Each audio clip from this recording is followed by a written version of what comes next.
Hello साथीहरू नमस्कार। आज चाहिँ मसँग भएको पुरानो मौरीलाई चाहिँ नयाँ घरमा सार्न गइरहेको छु र हजुरहरूले नयाँ घरमा सार्दाखेरि चाहिँ यसरी घरमा भएको धुलोहरू चाहिँ रात माटो नत्र गोबर माटोले मजाले टालिदिनु होला, नत्र चाहिँ यसमा मैनपुतली कमिलाहरूले गुड बनाएर बस्ने गर्दछ। त्यही भएर यो टाल्न आवश्यक छ।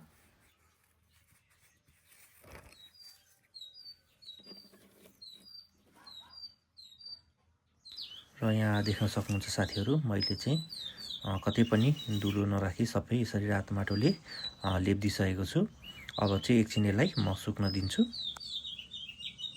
र अब चाहिँ यो बार्दलीमा भएको घारलाई कमिलाले दुःख दिएको हुनाले मैले चाहिँ यो घारमा सार्न गइरहेको छु।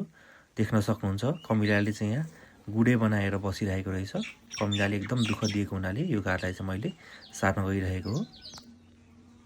मैले चाहिँ अब यसरी पुरानो घारलाई तर राखेर नयाँ घारलाई माथि पुरानै ठाउँमा राखेर फ्रेमहरू सार्न गइरहेको छु।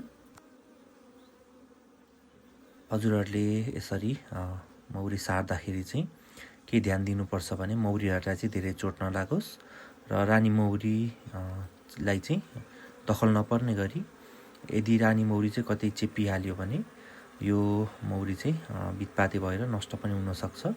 त्यसकारण हजुरहरूले ध्यान दिनुपर्नेछ। र मैले मौरी चाहिँ सारिसकेको हुनाले अब यो पुरानो मौरी घारलाई चाहिँ हामीले तातो पानीले, यो कमिलाहरू भएको हुनाले तातो पानीले मजाले तताएर कुना कुनामा कमिलाको गुडमा चाहिँ यसरी तातो पानी खनायो भने चाहिँ कमिलाहरू नष्ट हुन्छ। र यहाँ देख्न सक्नुहुन्छ मौरीको पुरानो घारमा चाहिँ कति धेरै फोहोर रहेछ। हामीले यो फोहोरको चाहिँ व्यवस्थापन गरिएन, सरसफाइ गरिएन भने यसमा मौरीलाई रोग लाग्ने, मैनपुतलीहरूले गुड बनाएर बस्ने, कमिलाले दुःख दिने हुनाले चाहिँ हामीले यसरी बेला बेलामा मौरीको चाहिँ हामीले सरसफाइ गर्न आवश्यक छ। यो फोहोरहरूमा चाहिँ एकदम मैनपुतलीको लार्भाहरू भेटिएको छ र हामीले सफा गरिसकेपछि चाहिँ यो घार चाहिँ चिसो छ, त्यही भएर मैले घाममा सुकाउन गइरहेको छु। घाममा यसलाई मजाले सुकाइसकेपछि मात्रै हामीले प्रयोग गर्न जरुरी छ। र यहाँ देख्न सक्नुहुन्छ कति धेरै फोहोर निस्किएको छ।